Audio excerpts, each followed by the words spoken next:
Hey there, it's Vicki Howell here to show you how to do the slipping 3 stitches with the yarn both in front and back.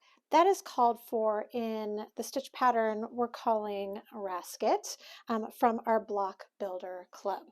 All right, so to work these stitches so that you get these really long basket weave looking stitches, on the right side you're going to slip 3 stitches.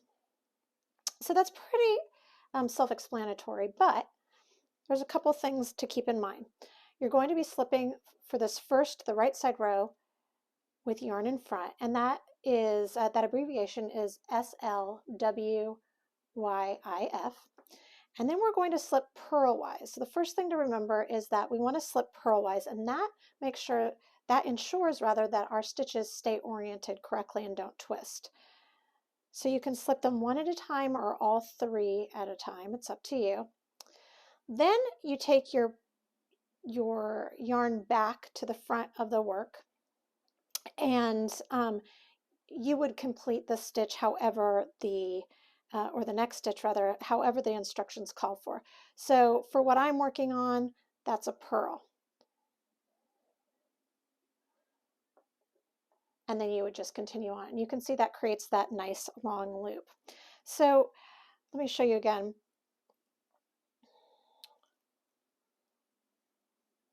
We're slipping 3. This time I'm going to go ahead and slip all 3 together just to show you what that looks like. I'm still inserting my needle purlwise, slipping. Oh, but look what I didn't do. My yarn is in the back. That's not going to work. So I need to go back, put my yarn in front, then reapply. All right, so I'm going to slip all 3, and then I'm going to bring my yarn back and I would work the next stitch. I'm at the end, so that was not the best example, but one thing I do want to show you, and in fact, I'll just pull out these stitches and we'll just look at that again in a way that would actually be useful. If we slip our stitches and we're a little bit nervous that we're not going to get our tension right for our floated strand, because if it pulls too much, it will scrunch the fabric, and if it's too loose, it'll droop. So just a little tip is, if you want, when you're working the next stitch, so I'm just going to say it's a purl, you can slide your finger or your thumb, not fully in, but just a little bit, and kind of work around it, and that'll give a little bit of breathing room for that stitch. So that's all there is to that. Now, if you were working on the back side, you still want to maintain the floats for a stitch pattern like this on the front. So that means that when you're working those stitches on the back side, or however the pattern calls for, you want to make sure that that float still is in its proper orientation. So now we're looking at the wrong side.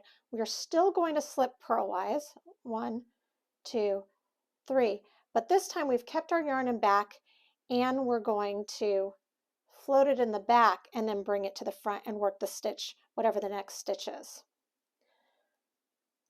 Okay, so let me show you that again, and then using our little tip that I showed before. Okay, so 1, 2, 3. I think I went 1 too many. Okay, so my yarn's in back. I want to slip the stitches purlwise. Oops.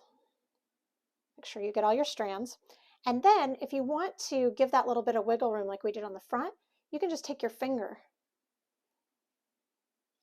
wrap the yarn around the finger, and work whatever the next stitch is, knitting or purling as the pattern calls for. And that will do the same thing, just giving you a little bit of grace, if you will, with how your yarn pulls and how it floats. And that's all you need to know, not only how to do this rasket stitch, but just in general for all of your slip yarn in front and back, whether it's 3 stitches like I showed you here, or 1 or 2 or 4 or more. All right, if you have any questions, be sure to post them in the comment section. And if you're interested in our Block Builder Club, which is a block of the month type digital club, please check out yarnya.com. All right, thanks.